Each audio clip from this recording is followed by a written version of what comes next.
프랑스 대혁명의 과정을 보는데, 프랑스 대혁명의 과정을 보게 되면, 자,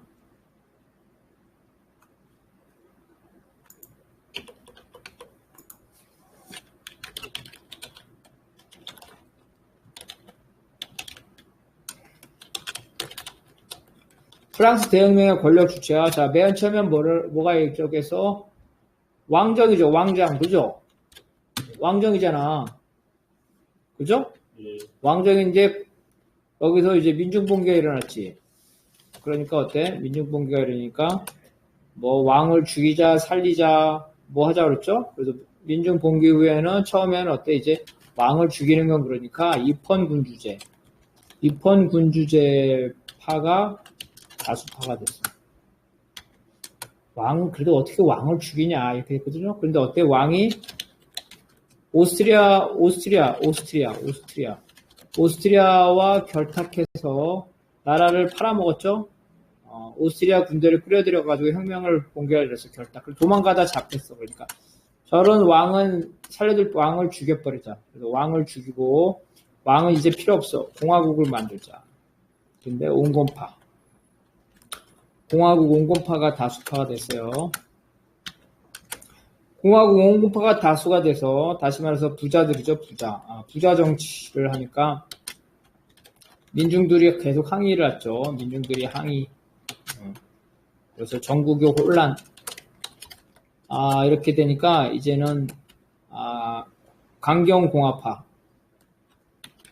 친서민적인 강경공화파, 로베스피에르의 강경공화파가 정권을 잡아요.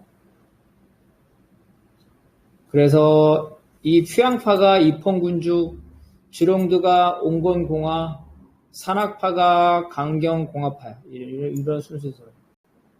이런 순서대로 정권을 잡게 되는 거예요. 그래서 마지막 산악파가 친노동자적인 민중정책을 지향을 하게 되는 거예요. 이게 마지막 프랑스 대혁명의 마지막 과정, 로베스피에르의 과정이에요. 자, 요거 우리 이양동절 봅시다. 로베스피에르는 같은 산악파에서 급진파였던 에베르 부르주아를 대변하던 당통을 차례로 추청하였지만 공포 정치에 반발한 중화파, 우파, 산악파, 내부의 경영자들이 공모한 7월 테르미토르의 쿠데타에 의해 자신도 추천되었다. 이러한 반혁명의 대혁명적 부르주아와 상클로스의 아르케이트는 이미 무너진 상태였기 때문에 파리 민중은 저항할 수 없었다. 네. 그래서 이제 이 강경공화파,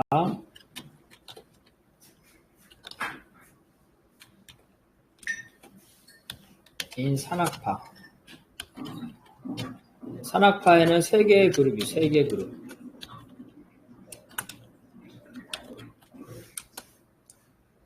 그룹은 당통, 거대 상인, 온건적이에요. 그 다음에 중앙에 로베스피에르.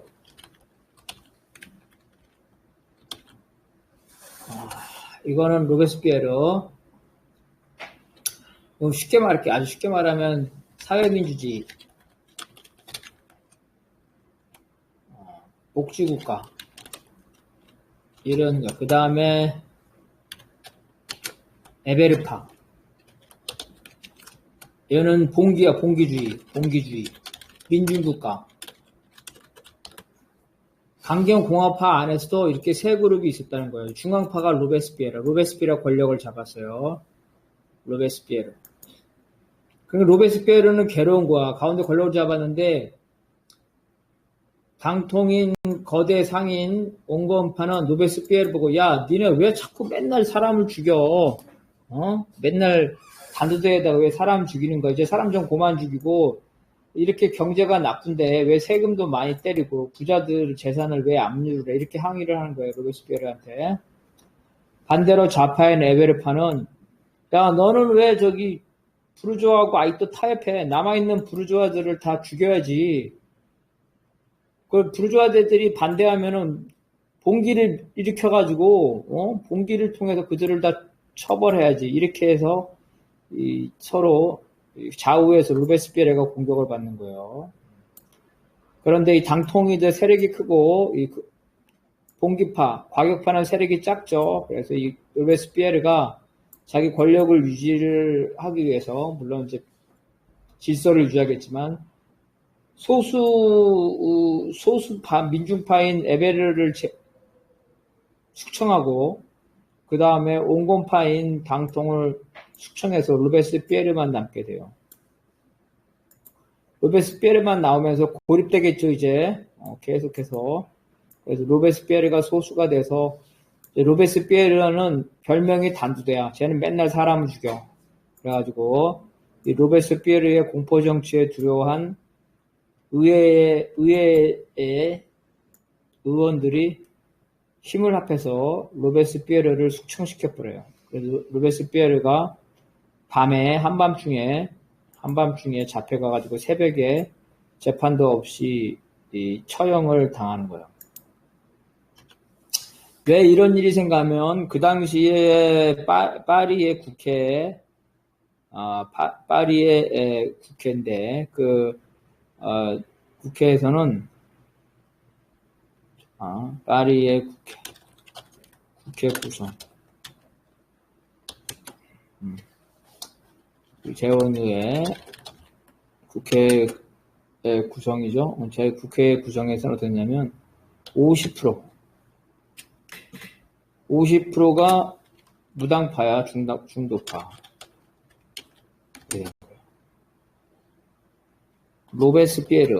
로베스피에르는 한 20%밖에 안 되는 거예요. 그리고 30%가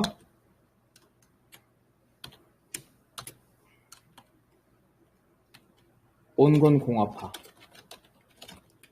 이렇게 되는 거예요. 온건공화파와 잔당 왕당파. 20%의 로베스피에르가 권력을 잡았는데 로베스피에르가 하도 단두대로 사람을 많이 죽이니까 이 중도파와 온건공화파가 로베스피에르한테 자기들도 죽을 수가 있으니까 우리가 죽기 전에 선수치자 그러죠. 로베스피에르를 체포해서 전격적으로 처형시킨 거예요. 자, 그 다음 이거 한번 읽어봅시다. 로베스피에르의 처형 이후에도 해산당한 산업가들은 로베스피에르의 노선을 구현하고자 두 차례 반란을 일으켰지만 실패하였다. 바베프는 원래 습진적인 자코빈 정부를 지지하였지만 로베스피에르의 공포 정치에 대해서는 비판적이었다. 그런데 로베스피에르의 실력 직후 보수파가 격투하자 바베프는 로베스피에르의 인민을 위한 공포 정치를 재평가하였다. 그래서 바베프는 원래 로베스피에르의 친민중적인 정책을 좋아했는데 단두대로 사람을 너무 많이 죽이니까 그거에 대해서는 반대했다는 거예요. 그런데 로베스피에르가 죽고 나서 보수파들이 정권을 잡았는데 보수파들의 바로 친민중 정책을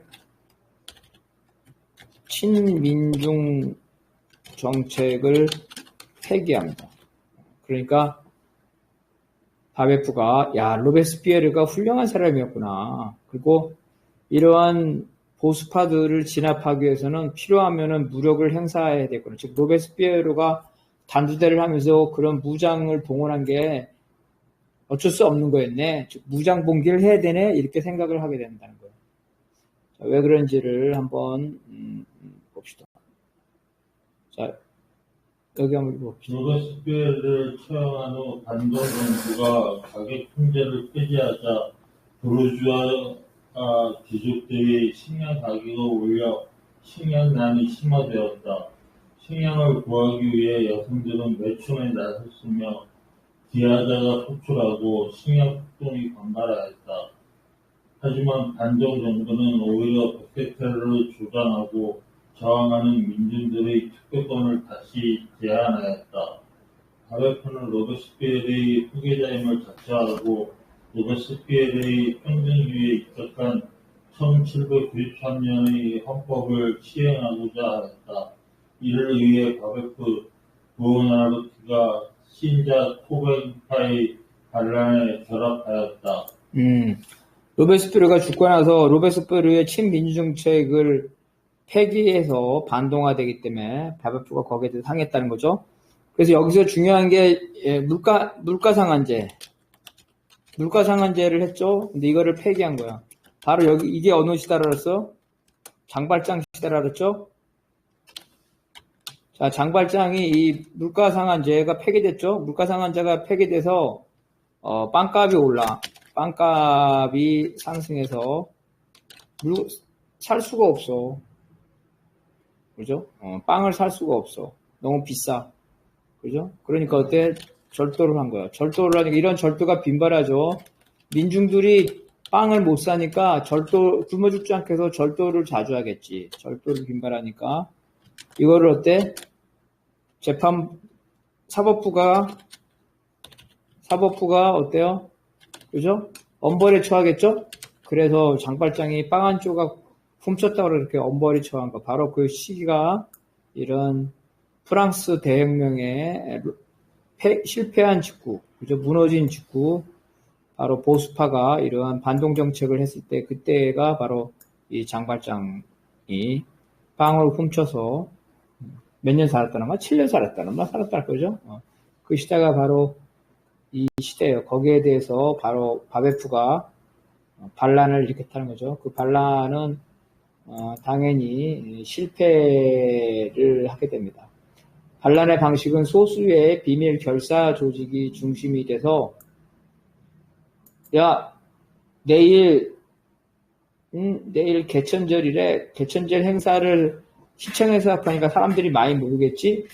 그러면은 거기에서 단상에 올라가서 서울시장을 제거해버리고 우리가 공화국을 선포하자. 그러면은 개천절 행사에 몰려온 서울 시민들이 우리랑 같이 할 거야? 이런 식으로 사전에 조직하는 게 아니라 그렇게 현장에서 조직하는 방식으로 했는데 그게 실패를 해요. 그게 그 혁명이 평등주의자들의 음모라는 거. 몇 시간 앞두고 발각됐고 바베프는 죽었고, 그죠? 바베프는 죽었는데 그 동료인 부오나로티는 원래 이탈리아의 법학자야. 이탈리아의 귀족이야. 전에 말했죠. 귀족들은 서로 잘 안 죽인다 그랬죠. 그래서 부오나르토는 이탈리아의 귀족이기 때문에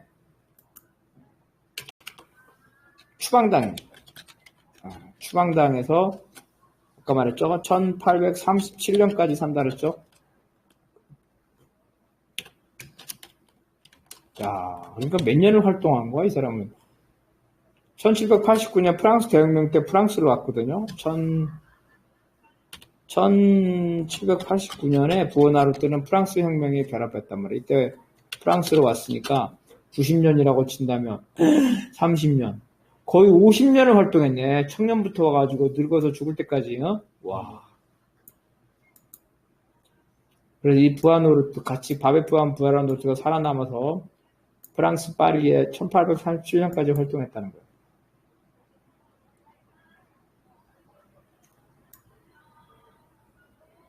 자, 요거 한번 읽어봅시다.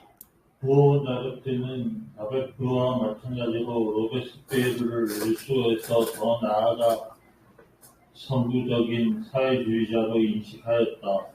마르크스가 신전 가족에서 지적했듯이 프랑스 대혁명에서 살아남은 부오나르티가 바베프의 공산주의를 1830년 7월 혁명 이후 블랑큐와 함께 다시 확산시켰다.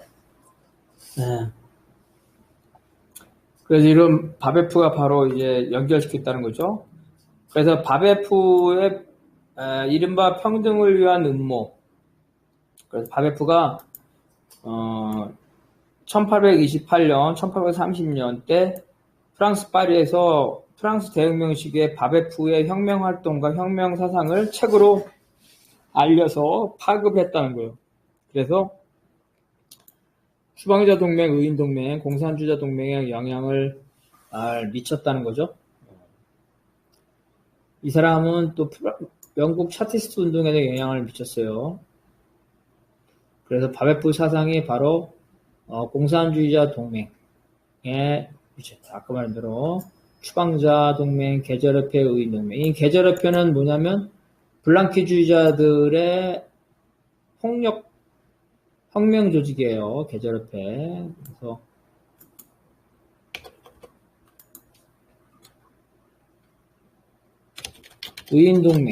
의인동맹은 그죠? 의인동맹은 파리의 그 계절협회의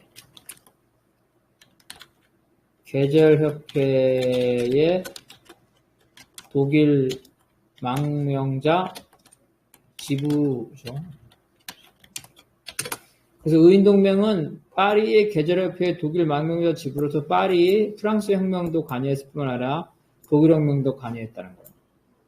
그래서 그러한 사람들, 여기 활동했는 블랑키부터 바이틀링, 샤퍼. 바이틀링하고 샤퍼는 중요하다 그랬죠? 바이틀링은 봉기주의자. 샤퍼는 봉기주의에 반대해서 막스와 같이 활동했던 사람들. 이렇게 함으로써 마르크스는 의인동맹 시절부터 바로 이런 신바베프주의자들과 직접 어울리면서 바베프 사상을 받아들이기 시작했다는 겁니다.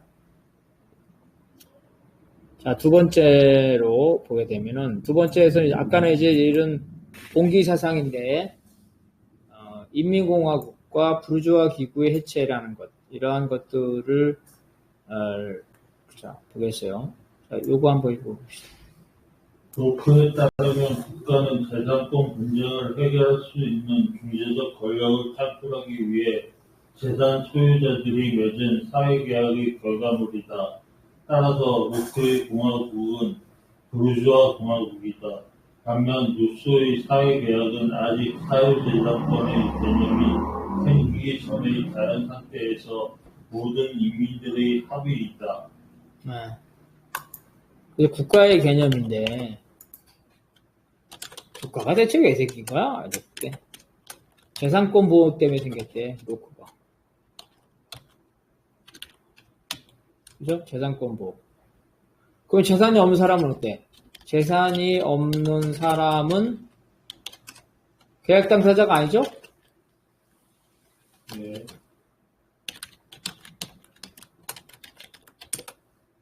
근데 루소에 의하면 국가는 왜 생겼냐면 재산이 있든 없든 자연 상태의 곤란함이죠. 어려움이죠. 곤란함을 극복하기 위해서. 재산 없더라도 무산자도 계약자야. 이 차이점이에요. 그러니까 우리가 알고 있는 로크는 부르주아 국가가 아니라는 거예요.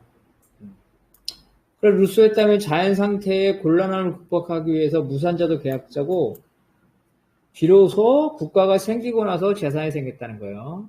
그래서 사유재산은 원래부터 있던 게 아니라 국가가 만들어낸 거고 만약에 국가가 없어지면 사유재산도 없어지는 거예요.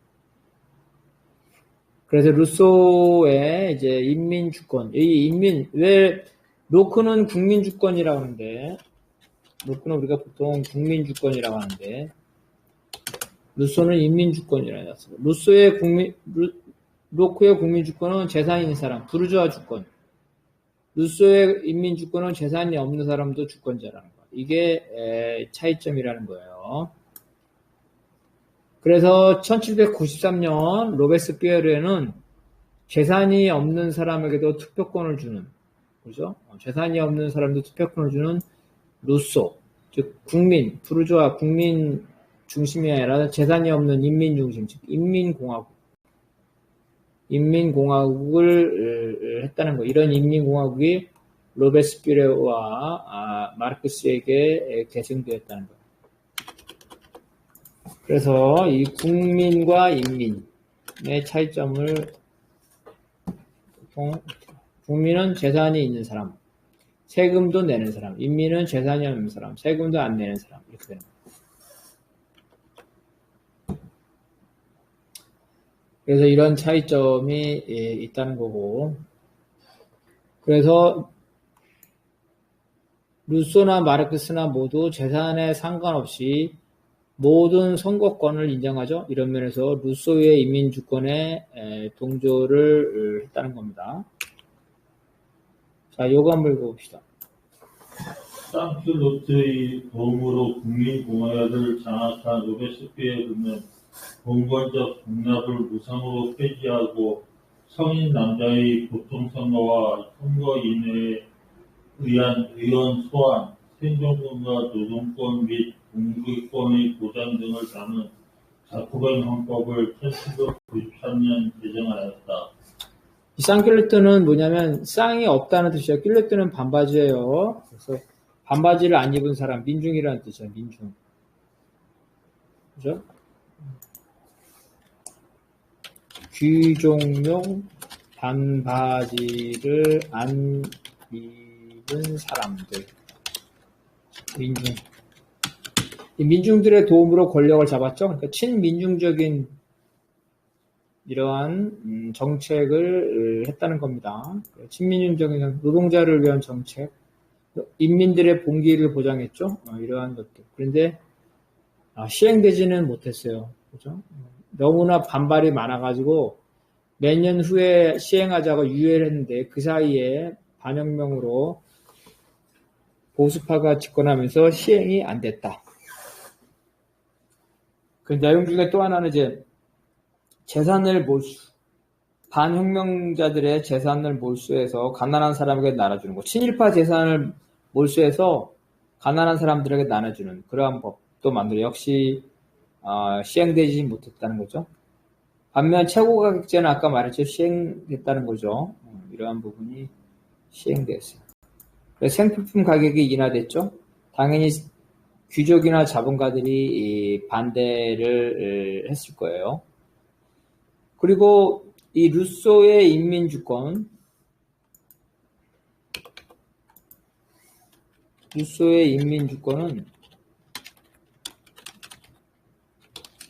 권력자, 최고 권력은 인민들의 총회야. 이게 최고 권력이야. 인민들의 총회가 모든 것을 결정해.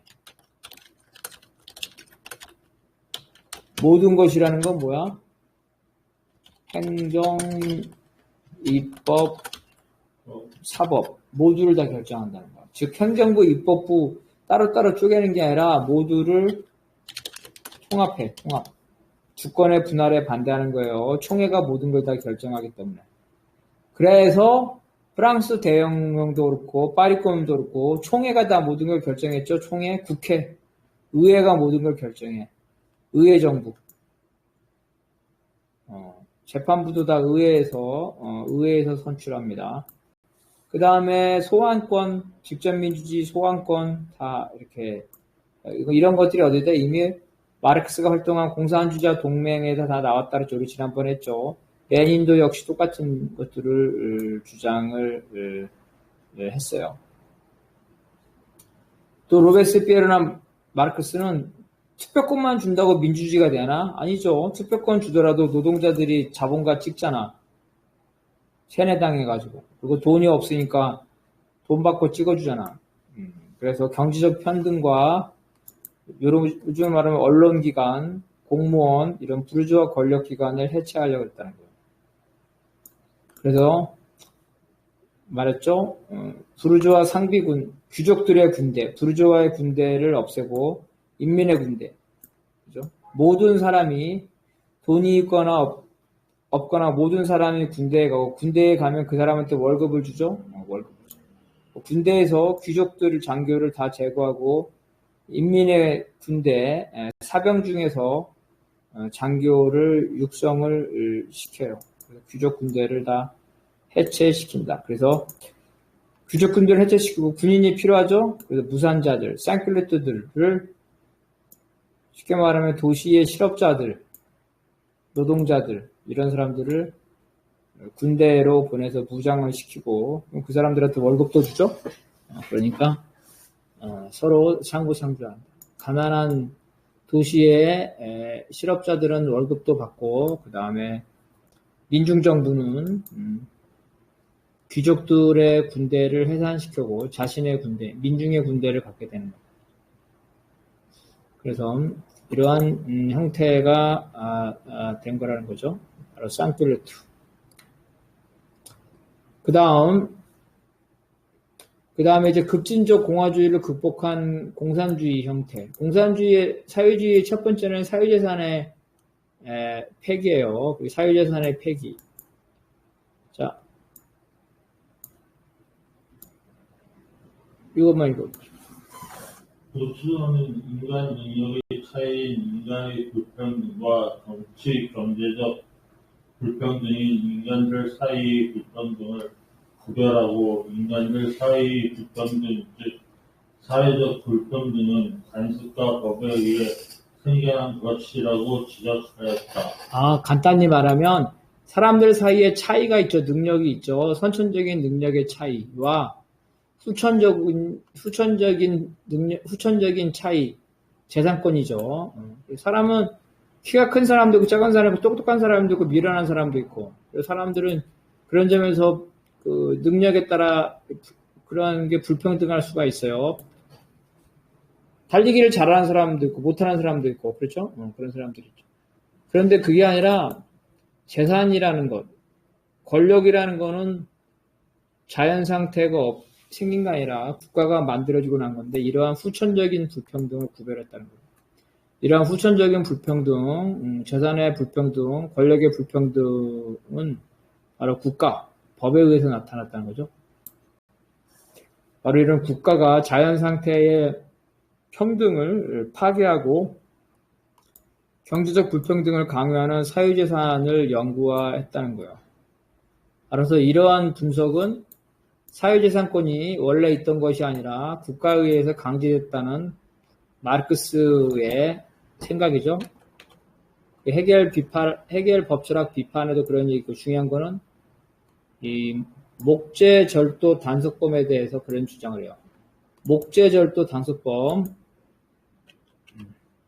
목재가 아니라 뗄람브라를 과거의 마을 뒷산의 뗄나무,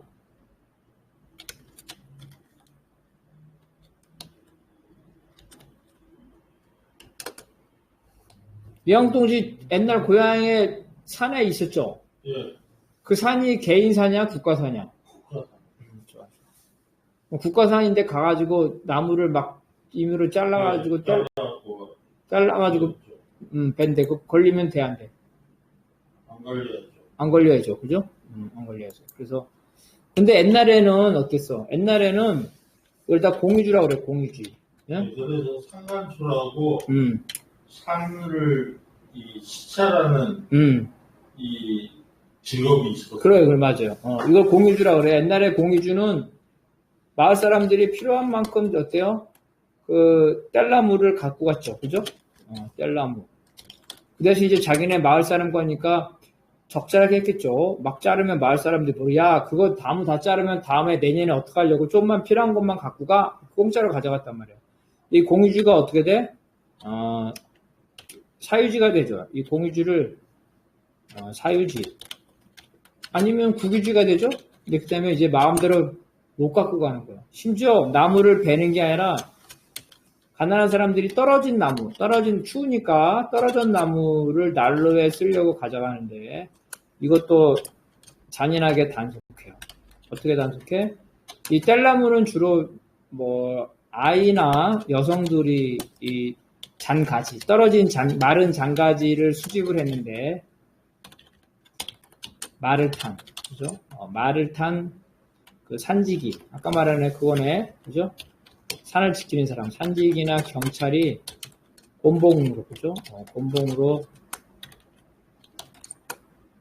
진압을 해요. 마르크스가 그렇게 생각한 거지. 야, 옛날에는 공유주에서 아무나 쓸 수 있는데, 이제는 그 공유주를 사유주와 국유주화 해가지고, 그걸 잔가지도 못 가져가게 하는구나. 그래서, 그러한 법이 없었으면 누구나 뗄나무를 필요한 사람의 마을 사람을 가져가는데, 그러한 법 때문에 국가의 권력 때문에 이제는 못 가져간다. 그래서 사유재산은 원래 있던 것이 아니라 국가에 의해 강제된 폭력이다. 이렇게 주장을 깨닫는단 말이에요. 바로 그 말이 벌써 이 루소 시대부터 왔다는 거예요. 자, 오늘 여기까지 하고 10분 쉬었다 하겠습니다.